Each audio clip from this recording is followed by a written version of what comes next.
Cinema ప్రారంభంలో మనకి ఒక మంచి ప్రాంతాన్ని చూపిస్తారు. ఈ ప్లేస్ ఫుల్ గా చాలా జాంబీస్ ఉన్నాయి. 6 సంవత్సరాలకి ముందు మనుషుల మధ్య ఒక జాంబీ వైరస్ స్ప్రెడ్ అయ్యింది. అందువల్ల ఆల్రెడీ చాలా మంది చనిపోయారు. ఇప్పుడు మనకి ఇద్దరు చిన్నపిల్లల్ని చూపిస్తారు. వీళ్ళు ఓపెన్ ప్లేస్ లో చాలా జాలీగా ఆడుకుంటూ ఉంటారు. జాంబీస్ అని నైట్ టైంలో చాలా యాక్టివ్ గా ఉంటాయి, కానీ డే టైంలో వాటి ప్రాబ్లమ్స్ అంతగా ఉండవు. సో అందుకే వీళ్ళు అసలు భయం లేకుండా ఇలా ఆడుకుంటున్నారు. వీళ్ళిద్దరూ ఈ ప్లేస్ లో ఒంటరిగా బ్రతుకుతున్నారు. వీళ్ళ ఇల్లు అడవి మధ్యలో ఉంటుంది.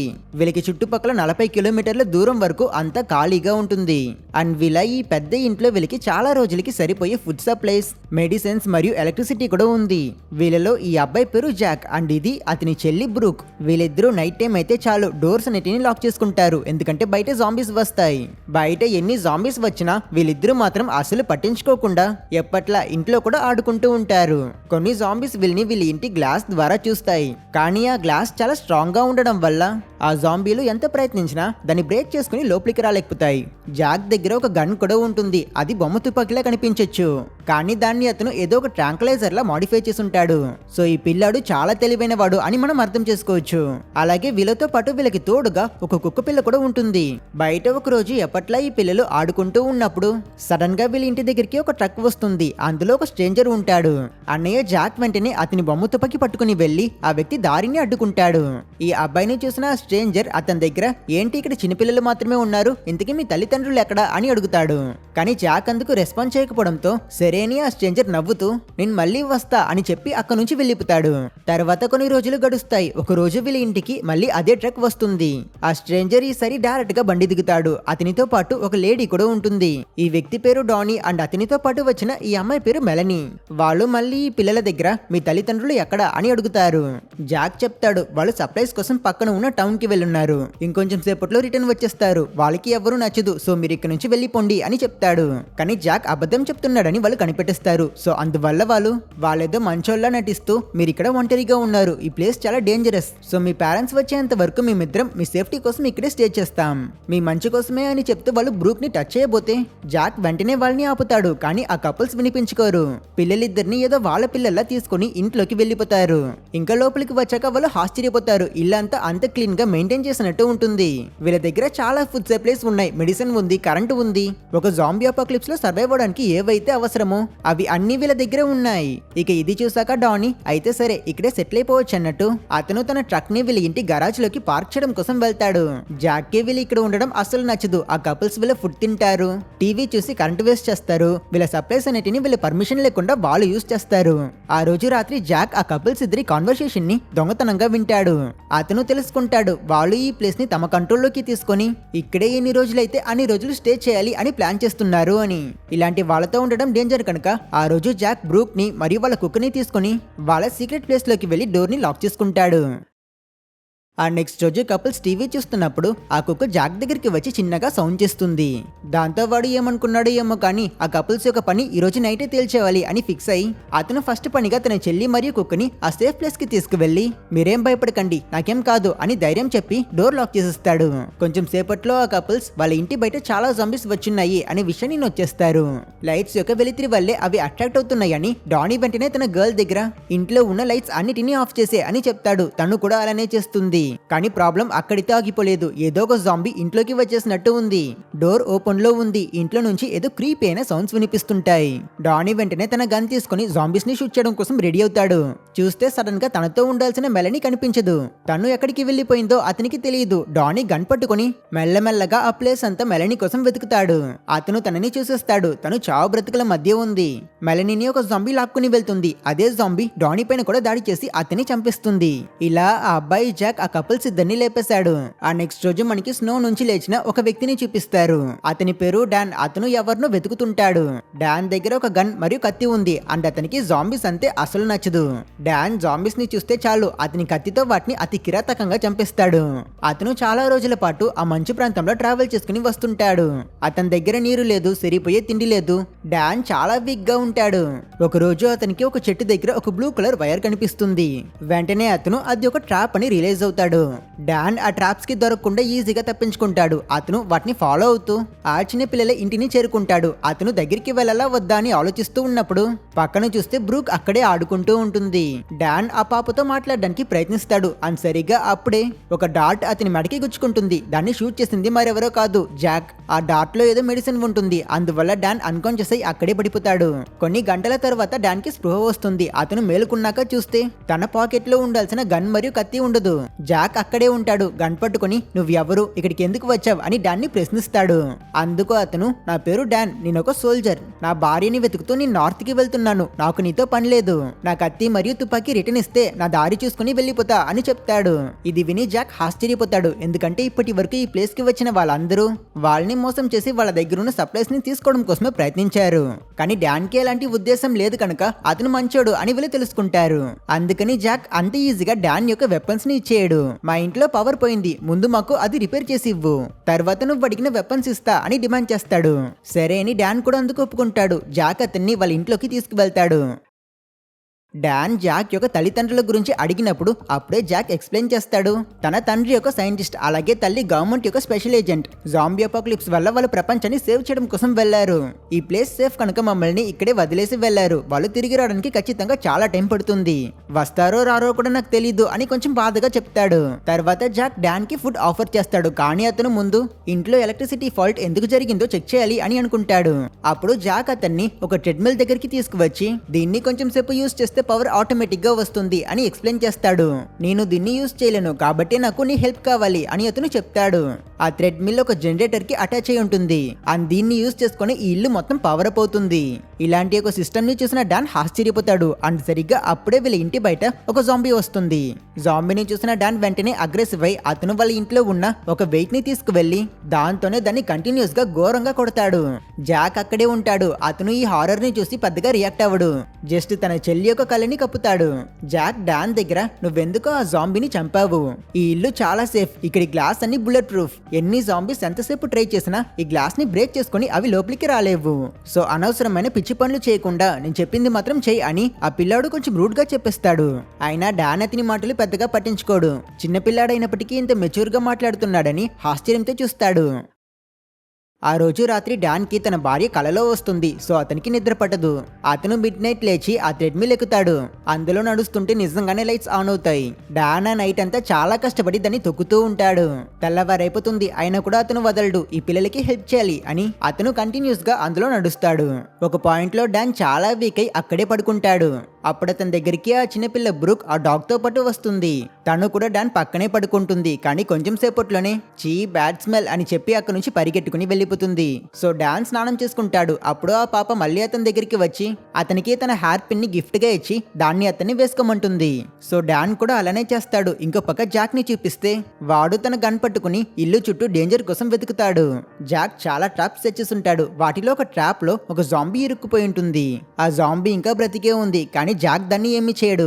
సరిగ్గా అదే సమయంలో జాక్ కి దగ్గరలో గన్ ఫైర్ అయ్యే సౌండ్ వినిపిస్తుంది. అక్కడ కొంతమంది గన్స్ పట్టుకుని ఎవరి కోసమో వెతుకుతూ ఉంటారు. అండ్ వాళ్ళు చెడ్డవాళ్ళు. వాళ్ళని చూసిన జాక్ వెంటనే భయంలో అక్కడే ఒక చెట్టు వెనక తాగుంటాడు. కానీ అదృష్టవశార్థం వాళ్ళు జాక్ ని లేదా అతని ఇంటిని చూడలేదు. ఆ పీపుల్ అంతా అక్కడి నుంచి వేరే డైరెక్షన్ లో వెళ్ళిపోతారు. అమ్మయ్య తప్పించుకున్నామని సంతోషపడిన జాక్ మళ్ళీ తన ఇంటికి వెళ్ళిపోతాడు. ఇంట్లో డాన్ కి ఒక కార్ కి దొరుకుతుంది. దాన్ని అతను తీసుకుని వెంటనే ఆ కార్ దగ్గరికి వెళ్తాడు. కానీ పాపం ఎంత ట్రై చేసినా ఆ కార్ అస్సలు స్టార్ట్ అవ్వదు. డాన్ దాన్ని ఫిక్స్ చేయడానికి ప్రయత్నిస్తాడు. కానీ అది అంత ఈజీ అయిన పనిలా ఉండదు. అక్కడ నుంచి బయటకు వచ్చిన అతను బయట ఒక చిన్న డోర్ ఉండడం చూసి ఆ రూమ్ లో ఏముందో చూడడం కోసం వెళ్ళాలి అనుకుంటాడు. కానీ అటువైపు 2 అడుగులు పెట్టిన వెంటనే అక్కడికి జాక్ వచ్చి ఆ రూమ్ దగ్గరికి నువ్వు వెళ్ళకూడదు అని స్ట్రిక్ట్ గా వార్నింగ్ ఇస్తాడు. తర్వాత కొన్ని రోజులు గడుస్తాయి. ఆ పిల్లలు డాన్ ని ఒక స్ట్రేంజర్ లా చూడడం మానేశారు. ఆ కుక్క పిల్ల కూడా డాన్ తో పాటు కంఫర్టబుల్ గా ఉంటుంది. ఆ రోజు రాత్రి బ్రూక్ మరియు జాక్ పడుకోవడం కోసం వాళ్ళ సేఫ్ ప్లేస్ కి వెళ్తారు. బ్రూక్ కింద పడుకుంటుంది. జాక్ మీదకెక్కి అతని చేతుల్ని హ్యాండ్ కఫ్ చేసుకుని మరి పడుకుంటాడు. అతను ఎందుకు ఇలా చేస్తున్నాడో మనకిప్పుడు అర్థం కాదు. ఇయర్లీ మార్నింగ్ డాన్ మేల్కున్నాక చూస్తే అతని కంటే ముందే జాక్ లేచి అతను వాళ్ళ ఇంటి చుట్టూ రౌండ్స్ కి వెళ్ళుంటాడు. జాక్ ట్రాప్ లో ఇరుక్కున్న జాంబీ ఇంకా ప్రాణాలతోనే ఉంటుంది. అతను దాన్ని చూస్తూ ఉన్నప్పుడు అక్కడికి డాన్ వస్తాడు. యాజ్ యూజువల్ డాన్ ఆ జాంబీని చంపాలనుకుంటాడు. కానీ ఆ పిల్లాడు వదలడు. గన్తో డాన్ ని బెదిరించి వద్దు అంటాడు. ఇందువల్ల డాన్ ఫ్రస్ట్రేషన్ లో అక్కడి నుంచి వెళ్ళిపోతాడు. అతను ఇంటికి వస్తున్నప్పుడు మళ్ళీ బయట ఉన్న ఆ ఒంటరి డోర్ ని చూస్తాడు. బట్ ఈసారి డాన్ జాక్ గురించి ఆలోచించకుండా ఆ డోర్ దగ్గరికి వెళ్లి దాన్ని ఓపెన్ చేసేస్తాడు. చూస్తే అందులో పడుకోవడం కోసమని కొన్ని బ్లాంకెట్స్, ఇంకా గది యొక్క గోడలపై అంతా గోల స్క్రాచెస్ ఉంటాయి. రక్తంతో ఆ సీన్ ని చూస్తే అక్కడ ఏదో మనిషినో లేదా జాంబీనో పెట్టి టార్చర్ చేసినట్టు అనిపిస్తుంది. దీని గురించి అతను జాక్ ని ప్రశ్నించాలి అనుకుంటాడు. కానీ సరిగ్గా అదే సమయానికి ఏదో బండి యొక్క సౌండ్ వినిపిస్తుంది. చూస్తే అక్కడికి ఎవరో ఇద్దరు చెడ్డవాళ్ళు గన్స్ పట్టుకుని ట్రక్ లో వచ్చుంటారు. ఇదేదో కొత్త పార్టీలా ఉంది. డాన్ వెంటనే ఈ విషయాన్ని బయట ఉన్న జాక్ కి ఇన్ఫార్మ్ చేశాక వెంటనే అతను పరిగెట్టుకుని ఇంట్లోకి వెళ్తాడు బ్రూక్ ని సేవ్ చేయడం కోసం. ఆ ఈవిల్ పీపుల్ ఆ ప్లేస్ లో ఎవరైనా సర్వైవర్స్ ఉన్నారా అనే దాన్ని చెక్ చేస్తారు. డాన్ బ్రూక్ వాళ్ళ కంటపడకుండా ఆ పాపని కాపాడుతాడు. ఇల్లు మొత్తం ఖాళీగా ఉండడం వల్ల ఆ పీపుల్ ఇదేదో అబండన్ ప్లేస్ అనుకుని వాళ్ళు మళ్ళీ తమ ట్రక్ ఎక్కి అక్కడి నుంచి వెళ్ళిపోతారు. ఇలా అందరూ సేఫ్ కావడం వల్ల జాక్ మరియు డాన్ రిలాక్స్ అవుతారు. ఇంట్లో మళ్ళీ పవర్ పోవడం వల్ల డాన్ మళ్ళీ ట్రెడ్మిల్ యూస్ చేస్తున్నప్పుడు అక్కడికి జాక్ వచ్చి డాన్ అడిగిన గన్ మరియు అతని కత్తిని ఇస్తాడు. ఆ రోజు రాత్రి డాన్ పిల్లలిద్దరిని వాళ్ళ బెడ్రూమ్ కి తీసుకువెళ్లి పడుకోబెడతాడు. తర్వాత అతను బయట అడవిని చూస్తూ వెపన్స్ దొరికిపోయింది కనుక ఆయనంత త్వరగా తన భార్య దగ్గరికి వెళ్ళాలి అని ఫిక్స్ అవుతాడు. ఆ నెక్స్ట్ రోజు ఉదయం ఆ పాప డాన్ ని లేపుతుంది. ఇంకా జాక్ డాన్ కోసం బ్రేక్ఫాస్ట్ కూడా తెస్తాడు. అండ్ ఇక్కడే డాన్ తను ఇలా తన వైఫ్ ని వెతుకుతూ వెళ్ళబోతున్నానని తన ప్లాన్ ని ఈ పిల్లల దగ్గర చెప్తాడు. డాన్ ఈ పిల్లల సేఫ్టీ కోసం నిజంగానే కంగారు పడుతున్నాడు. నిన్న చెడ్డ వాళ్ళు ఈ ప్లేస్ కి వచ్చారంటే వాళ్ళు ఖచ్చితంగా మళ్ళీ ఇంకోసారి ఇక్కడికి రావడానికి చాలా ఛాన్సెస్ ఉన్నాయి. వాళ్ళ దగ్గర గన్స్ కూడా ఉంది. సో అతను జాక్ దగ్గర గరాజ్ లో ఉన్న కార్ ని నేను రిపేర్ చేయడానికి ట్రై చేస్తున్నా. కార్ రెడీ అయ్యాక నేను మీ ఇద్దరిని కూడా నాతో పాటు తీసుకువెళ్ళాలి అని అనుకుంటున్నాను. సో మీరు నాతో జాయిన్ అవ్వండి, నేను మిమ్మల్ని సేఫ్ గా చూసుకుంటా అని చెప్తాడు. కానీ జాక్ మా పేరెంట్స్ వస్తారు, మేము ఇక్కడే ఉంటాం అని స్ట్రిక్ట్ గా చెప్తాడు. గరాజ్ లో డాన్ జాక్ తో ఒంటరిగా మాట్లాడి అతన్ని కన్విన్స్ చేయడానికి ప్రయత్నిస్తాడు. ఈసారి జాక్ కూడా ఆల్మోస్ట్ ఒప్పుకుంటాడు. ఎందుకంటే అతని తల్లిదండ్రులు వెళ్లి చాలా రోజులవుతుంది. వాళ్ళు ఇప్పుడు ఎలా ఉన్నారు, ఎప్పుడు వస్తారు అనేది ఒక అన్సర్టెనిటీగా ఉంది. సరిగా అదే సమయంలో బయట నుంచి బ్రూక్ అరిచే సౌండ్స్ వినిపిస్తాయి. వెంటనే డాన్ మరియు జాక్ పరిగెట్టుకుని వెళ్తారు. చూస్తే అక్కడికి ఆ చెడ్డ వాళ్ళు మళ్ళీ వచ్చుంటారు. ఈసారి చాలా మంది వచ్చున్నారు. అలాగే వాళ్ళు బ్రూక్ ని హాస్టేజ్ గా పట్టుకున్నారు. జాక్ మరియు డాన్ కూడా వెంటనే వాళ్ళ గన్స్ తీస్తారు. బ్రూక్ ని వదిలేయమని వాళ్ళు డిమాండ్ చేస్తారు. ఈ రెండు గ్రూప్స్ కి మధ్య టెన్షన్ మొదలవుతుంది. నెక్స్ట్ ఏం జరుగుతుందా, మన హీరోస్ ఎలా తప్పించుకుంటారా అని మనం ఆలోచిస్తూ ఉన్నప్పుడు సడన్ గా ఎవరో ఆ చెడ్డ వాళ్ళందరినీ ఒక్కొక్కరిగా హెడ్ షాట్ వేసి చంపేస్తారు. అందరూ పానిక్ అవుతున్నప్పుడు డాన్ ఆ పాపని పట్టుకుని పరిగెడతాడు. కానీ లాస్ట్ సెకండ్ లో ఒకతను డాన్ ని వెనక నుంచి షూట్ చేసేస్తాడు. షూట్ చేసిన ఆ వ్యక్తి ఒక చాప్టర్ కూడా క్లోజ్ అయిపోతుంది. అండ్ వీళ్ళందరినీ ఇలా సెకండ్స్ లో షూట్ చేసిన ఆ పర్సన్ మరెవరో కాదు, జాక్ మరియు బ్రూక్ వాళ్ళ తల్లి. ఫైనలీ ఆ అమ్మాయి ఇంటికి వచ్చి మళ్ళీ పిల్లలతో రీయూనైట్ అయ్యింది. కానీ ప్రస్తుతం డాన్ పరిస్థితి అస్సలు బాలేదు. అతనికి ఎక్కువ బ్లడ్ లాస్ అయి అతను అక్కడే స్పృహ కోల్పోయి పడిపోతాడు. చాలాసేపు తర్వాత డాన్ మళ్ళీ మేల్కుంటాడు. అతను ఎక్కడైతే ముందు పడ్డాడో అదే స్పాట్ లోనే ఉన్నాడు. కానీ ట్విస్ట్ ఏంటంటే అతని బుల్లెట్ గాయం ఇప్పుడు కంప్లీట్ గా హీల్ అయిపోయింది. డాన్ కాలిని తాడుతో కట్టుంటారు. ఆపోజిట్ ఇంట్లో చూస్తే జాక్, బ్రూక్ మరియు వాళ్ళ తల్లి అతని చూసి చేయి చూపిస్తుంటారు. డాన్ కా ఏం అర్థం కాదు, నేను చనిపోయి ఉండాల్సిన వాడిని కదా, ఇప్పుడు ఎలా ప్రాణాలతో ఉన్నానా అని ఆలోచిస్తాడు. అండ్ అదే కన్ఫ్యూషన్ తోనే అతను తనని తాను రిలీజ్ చేసుకుని ఇంట్లోకి వెళ్తాడు. అక్కడ తల్లి డాన్ ని వెల్కమ్ చేస్తుంది. అతనికి కాఫీ వేసి ఇస్తుంది. అండ్ ఇక్కడే మనకి ఒక నిజం బయటపడుతుంది. అదేంటంటే డాన్ ఆల్రెడీ జాంబీ వైరస్ వల్ల ఇన్ఫెక్ట్ అయి ఉన్నాడు. 99.9% పీపుల్ ఆ వైరస్ వల్ల ఇన్ఫెక్ట్ అయితే వాళ్ళు మతిలేని జాంబీస్ గా మారిపోతారు. కంట్లో ఎవరు పడితే వాళ్ళని చంపేస్తారు. కానీ ఆ మిగతా 0.1% పీపుల్ మాత్రం కొంచెం స్పెషల్. వాళ్ళు వైరస్ వల్ల ఇన్ఫెక్ట్ అయినా వాళ్ళు మతిలేని జాంబీస్ గా మారరు. వాళ్ళు కాన్షియస్ గా నార్మల్ మనుషులని ఆలోచించగలుగుతారు. అసలుకి ఆ పిల్లాడు జాక్ కూడా డాన్ లేని ఒక స్పెషల్ ఇన్ఫెక్టెడ్. వీళ్ళకి జాంబీస్ కి ఉన్న రీజనరేషన్, ఎటువంటి రోగాన్నైనా నయం చేసే రక్తం ఉంటుంది. దాంతో నార్మల్ మనుషుల్లానే బ్రతకగలుగుతారు. అయినా ఈ విషయం డాన్ కి కూడా అసలు తెలియదు. తల్లి ఇదంతా ఎక్స్ప్లెయిన్ చేస్తున్నప్పుడు డాన్ తను పాస్ట్ లో ఇంతకు ముందు ఆల్మోస్ట్ జాంబీ వైరస్ వల్ల ఇన్ఫెక్ట్ అయి బ్రతికిపోయాను అని సంతోషపడిన ఆ మూమెంట్ ని గుర్తు తెచ్చుకుంటాడు. అంటే అతను ఆ రోజే వైరస్ వల్ల ఇన్ఫెక్ట్ అయిపోయాడు. అలాగే ఈ వైరస్ కి ఇమ్యూన్ గా ఉన్న ఈ పీపుల్ అప్పుడప్పుడు నిజంగానే వాళ్ళ కంట్రోల్ ని కోల్పోయి ఒక జాంబీలా ప్రవర్తించడం మొదలు పెడతారు. వాళ్ళు కూడా ఎప్పుడైనా ఒకసారి అగ్రెసివ్ అవుతారు. ఆ అగ్రెసివ్నెస్ ఎప్పుడు వస్తుంది, ఎలా వస్తుంది అనేది ఎవ్వరికీ తెలియదు. జాక్ తో పాటు ఎప్పుడూ ఒక డాగ్ ఉంటుంది కదా, ఆ డాగ్ జాక్ జాంబీగా మారడానికి కొంచెం సేపుకి ముందే అతన్ని వార్న్ చేస్తుంది. ఎందుకంటే ఆ కుక్కని అలా ట్రైన్ చేస్తుంటారు. అందుకే జాక్ అలాంటి టైంలో బయట ఉన్న ఆ ఒంటరి రూమ్ లోకి వెళ్లి తనని తాను లాక్ చేసుకుంటాడు. సో గోడలపై ఉన్న ఆ స్క్రాచ్ మార్క్స్ అన్ని మరెవరిదో కాదు, జాక్ దే.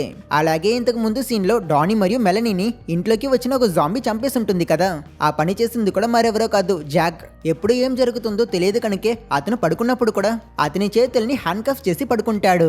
తల్లి ఇదంతా ఎక్స్ప్లెయిన్ చేస్తుంటే డాన్ కి అప్పుడే పాస్ట్ లో జరిగిన కన్ఫ్యూజింగ్ ఇన్సిడెంట్స్, అతను సంబంధమే లేకుండా స్నో నుంచి లేవడం, ఇలాంటివంతా క్లారిటీ దొరుకుతుంది. డాన్ జాక్ ని వెళ్లి మీట్ అయి అతనితో మాట్లాడతాడు. అండ్ సరిగ్గా అప్పుడే ఫస్ట్ సీన్ లో వచ్చిన గ్రూప్ మళ్ళీ అక్కడికి వస్తారు. ఆ తల్లికి వాళ్ళ లీడర్ తో పాటు కొంచెం పరిచయం ఉంటుంది. సో ఆమె తన కూతుర్ని చేతిలో ఎత్తుకుని వెళ్లి అతనితో మాట్లాడుతుంది. మీరెందుకు ఇక్కడికి వచ్చారు అని తల్లి అడిగినందుకు ఆ లీడర్ ఎక్స్ప్లెయిన్ చేస్తాడు. నా కూతురు పేరు మెలని, తను ఒకతనితో పారిపోయింది. నేను వాళ్ళని చాలా రోజులుగా వెతుకుతున్నాను, కానీ వాళ్ళు నాకు దొరకట్లేదు. తను ఎక్కడికి వెళ్ళిపోయిందో ఎలా ఉందో కూడా నాకు తెలియట్లేదు. మీరు వాళ్ళని చూసారా అని అడుగుతాడు.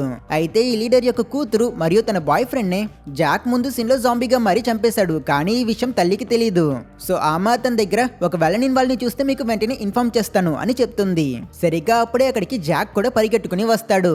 ఈ హ్యాపీ ఫ్యామిలీని చూసిన ఆ లీడర్ వీళ్ళని ఏం చేయకూడదు అని నిర్ణయించుకొని అతను తన మనుషుల్ని తీసుకుని వచ్చినట్టే వెళ్ళిపోతాడు. తర్వాత ఆ రోజు ఈవినింగ్ డాన్ ఆ తల్లి దగ్గర జాంబీ అవుట్బ్రేక్ జరిగేసరికల్లా మీరు ఎలా ఇంత సేఫ్ అయిన ఒక ఇల్లుని కట్టారు అని అడుగుతాడు. అందుకు తను చెప్తుంది తను నేషనల్ సెక్యూరిటీకి పనిచేస్తుంది కనుక అక్కడి సైంటిస్టులందరూ ఇలాంటి వైరస్ రాబోతుంది అని దాని గురించి చాలా కాలం ముందే చెప్పేశారంట. సో అందువల్లే వీళ్ళ వల్ల వైరస్ స్ప్రెడ్ అవడానికి ముందే బుల్లెట్ ప్రూఫ్ గ్లాస్లతో మరియు ఎలక్ట్రిసిటీ జనరేట్ చేసే ఫెసిలిటీస్తో ఇలాంటి ఒక ఇల్లుని బిల్డ్ చేయగలిగారు. అలాగే తల్లి చెప్తుంది ఇలాంటి ప్లేసెస్ ఇదొకటి మాత్రం కాదు, కొన్ని వందలాది సంఖ్యలో ఉన్నాయి. అండ్ అవి ఎక్కడ ఉన్నాయి అనేది కూడా ఎవ్వరికీ తెలియదు అని చెప్తుంది. ఆయన ఇది విని డాన్ చాలా టెన్షన్ అవుతాడు. మీకు ఇన్ఫర్మేషన్ దొరికితే దాన్ని మీరు అందరితో షేర్ చేయాలి, మీ వల్ల చాలా మంది ప్రజలు అన్యాయంగా చనిపోయారు అని బాధగా చెప్పి గట్టిగా తిడతాడు. తర్వాత డాన్ అక్కడి నుంచి వెళ్ళిపోవాలి అనుకుంటాడు. అతను తన వస్తువులు ప్యాక్ చేస్తున్నప్పుడు తల్లి అక్కడికి వచ్చి వాళ్ళ గురించి ఇంకొన్ని నిజాలని చెప్తుంది. తన పిల్లలిద్దరు జాక్ మరియు బ్రూక్ పుట్టుకతోనే వాళ్ళు హార్ట్ లో ప్రాబ్లమ్స్ తో పుట్టారు. జాక్ అయితే 3 ఏళ్ళకే చనిపోతాడు అని స్కానింగ్ లో తెలిసింది. అతన్ని సేవ్ చేయడానికి మాకు అప్పట్లో ఎటువంటి మందు దొరకలేదు. నా భర్త అతను ఒక సైంటిస్ట్, ఆ జాంబీ వైరస్ ని కనుగొన్న ఇయర్లీ సైంటిస్ట్ లో అతను ఒకడు. అతను ఆ వైరస్ పైన చాలా రీసెర్చ్ చేశాడు. ఈ జాంబీ వైరస్ కి రోగాల్ని నయం చేసే మరియు రీజనరేట్ చేసే పవర్ ఉందని అతను తెలుసుకున్నాడు. కొడుకు కండిషన్ క్రిటికల్ అయినప్పుడు అతను లాస్ట్ డెస్పరేషన్ లో జాక్ కి ఆ వైరస్ ని ఇచ్చాడు. అలాగే అతన్ని ఒక స్పెషల్ ఇన్ఫెక్టెడ్ గా మార్చేశాడు. కానీ ఆ తర్వాతే ఒక విషయం జరిగింది. జాక్ తనని తాను కంట్రోల్ చేసుకోలేక అతని తండ్రిని కొరికేశాడు. అతను వెంటనే జాంబీగా మారిపోయాడు. అగ్రెసివ్ గా మారిన అతన్ని నేను కంట్రోల్ చేయడానికి చాలా ట్రై చేశా, కానీ కుదరక గన్తోనే అతన్ని షూట్ చేసేసా. ఒకవేళ అతను స్పెషల్ ఇన్ఫెక్టెడ్ అయి ఉంటే ఆ గాయం హీల్ అయి ఉండేది. అతను మళ్ళీ కళ్ళు తెరుస్తాడు అని నా పిల్లలతో పాటు నేను చాలా సేపు అక్కడే వెయిట్ చేశా, కానీ ఎంతసేపు అయినా అతను మేల్కోలేదు. నార్మల్ జాంబీస్ ఇలానే చంపితే చనిపోతాయి అని ఆమె ఎక్స్ప్లెయిన్ చేస్తుంది. తను బాధపడడం చూసి డాన్ తనని ఓదారుస్తాడు. ఈ స్టోరీ విన్న అతను ఇంకొన్ని రోజులు ఈ ఫ్యామిలీతో ఉండాలి అని నిర్ణయిస్తాడు. ఇందువల్ల అందరూ హ్యాపీ అవుతారు. తల్లి నైట్ టైం పిల్లలకి బెడ్ టైం స్టోరీస్ చెప్తుంది. పవర్ కట్ అయ్యేటప్పుడల్లా డాన్ వెళ్ళి ఆ థ్రెడ్మిల్ ఎక్కి ఎనర్జీ జనరేట్ చేసి వాళ్ళకి హెల్ప్ చేస్తాడు. అంతా హ్యాపీగానే ఉంటుంది. కానీ ఒక రోజు ఎప్పట్లా పిల్లలు బయట ఆడుకుంటూ ఉన్నప్పుడు వాళ్ళ ఇంటికి ఒక జాక్ దగ్గరికి వచ్చి మురుగుతుంది. సో జాక్ ఇంకొంచెం సేపట్లో జాంబీగా మారిపోతున్నాడు అని వీళ్ళు తెలుసుకుంటారు. సో వెంటనే అతను ఆ చిన్న రూమ్ లోకి వెళ్లి డోర్ ని లాక్ చేసుకుంటాడు. జాక్ చాలా అగ్రెసివ్ అయి గోడల్ని గట్టిగా కొడుతూ స్క్రాచెస్ చేస్తూ ఉంటాడు. ఈ సౌండ్ కి అతని చెల్లి బ్రూక్ ట్రామటైజ్డ్ అవ్వకూడదని డాన్ తనని తీసుకువెళ్లిపోతాడు. బయట తల్లి తన కొడుకు మళ్ళీ నార్మల్ అవుతాడు, అమ్మాని పిలుస్తాడు అని అక్కడే వెయిట్ చేస్తుంది. కానీ ఎంతసేపు అయినా అతను మళ్ళీ నార్మల్ మనిషిగా మారడు. సో డాన్ ఆమెని లోపలికి వెళ్ళమని చెప్పి అతను ఆ ప్లేస్ లో కూర్చుంటాడు. నెక్స్ట్ రోజు మార్నింగ్ అయినా కూడా జాక్ ఇంకా అలానే ఉంటాడు. అండ్ ఇక్కడే ఒక అన్ఎక్స్పెక్టెడ్ విషయం జరుగుతుంది. డాన్ బయట చూస్తే బ్రూక్ అక్కడ కాన్షియస్నెస్ లేకుండా పడుంటుంది. వెంటనే అతను బయటికి వెళ్లి ఆ పాపకి ఏమైందో చూస్తాడు. జాక్ లానే తనకి కూడా హార్ట్ లో ప్రాబ్లం ఉంది కనుక అది ఇప్పుడు ఎఫెక్ట్ చూపిస్తుంది. వీళ్ళిప్పుడు ఈ ప్లేస్ నుంచి హాస్పిటల్ కి వెళ్ళలేరు. అలాగే వీళ్ళ దగ్గర కమ్యూనికేషన్స్ కూడా లేవు. అందువల్ల తల్లి చాలా బాధపడుతుంది. తను తన ఫీలింగ్స్ ని కంట్రోల్ చేసుకోలేకపోతుంది. అప్పుడు డాన్ తన దగ్గర మనం తనకి కూడా ఆ వైరస్ ఇచ్చి చూద్దామా అని అడుగుతాడు. కానీ అందుకు ఆ తల్లి ఒప్పుకోదు. ఈ వైరస్ ఒకరిని స్పెషల్ ఇన్ఫెక్టెడ్ గా మార్చడం అనేది చాలా రేర్. అలాగే ఇన్ కేస్ అది సక్సెస్ అయినా కూడా తను అగ్రెసివ్ గా మారుతుంది. జాక్ పరిస్థితి తనది కూడా అవుతుంది. నాకు అందులో ఇష్టం లేదు అని బాధగా చెప్తుంది. డాన్ ఆమె నిర్ణయాన్ని రెస్పెక్ట్ చేస్తాడు. సో ఆ పాప చనిపోతుంది. కొంచెం సేపట్లో జాక్ నార్మల్ అవుతాడు. అతను కూడా తన చెల్లి యొక్క పరిస్థితిని తెలుసుకుని బాధపడతాడు. కొంతకాలం తర్వాత డాన్ తన భార్యని కలవడం కోసం అతను కూడా బయలుదేరతాడు. అండ్ అతను వెళ్ళిపోయాక ఇంట్లో ఆ తల్లి మరియు జాక్ మాత్రమే ఉంటారు. వాళ్ళు సైలెంట్ గా ఉంటారు. బాధలో ఉన్నప్పుడు ధైర్యం చెప్పడానికి కూడా ఎవ్వరూ లేరు. ఆ రోజు రాత్రి డాన్ ఒక చోట్లో పడుకుంటాడు. అప్పుడే అదే ప్లేస్ కి కార్స్ లో ఆ లీడర్ మరియు అతని మనుషులు వస్తారు. ఆ లీడర్ కి తన కూతురు జాక్ వాళ్ళ ఇంటికే లాస్ట్ గా వెళ్ళింది అనే విషయం తెలిసిపోయి ఉంటుంది. సో అతను మరియు అతని మనుషులందరూ అక్కడ అక్కడికి వెళ్తారు. వాళ్ళు వెళ్ళిపోయాక స్నోలో దాగునున్న డాన్ కూడా లేస్తాడు. అతను ఆ పీపుల్ వెళ్ళిన డైరెక్షన్ ని బట్టి వాళ్ళు జాక్ వాళ్ళ ఇంటికి వెళ్తున్నారు అనే విషయాన్ని కనిపెడతాడు. ఈ టైంలో వెళ్తున్నారంటే ఖచ్చితంగా ఏదో ప్రాబ్లమ్ అయి ఉంటుంది అని డాన్ కూడా వెంటనే పరిగెడతాడు. అప్పుడే కొన్ని జాంబీస్ అతని పైన దాడి చేస్తాయి. డాన్ బాటన్నిటిని తన కత్తితో నరికి చంపేస్తాడు. అతను తన వల్ల అయినంత ఫాస్ట్ గా ఆ ఇంటికి వస్తాడు. కానీ చూస్తే ఆల్రెడీ ఆ విల్లన్స్ అందరూ ఇంట్లోకి వెళ్లి ఆ తల్లిని పట్టుకుంటారు. ఆ ప్లేస్ ని చెక్ చేసిన ఆ లీడర్ కి తన కూతురు యొక్క వస్తువు ఒకటి దొరుకుతుంది.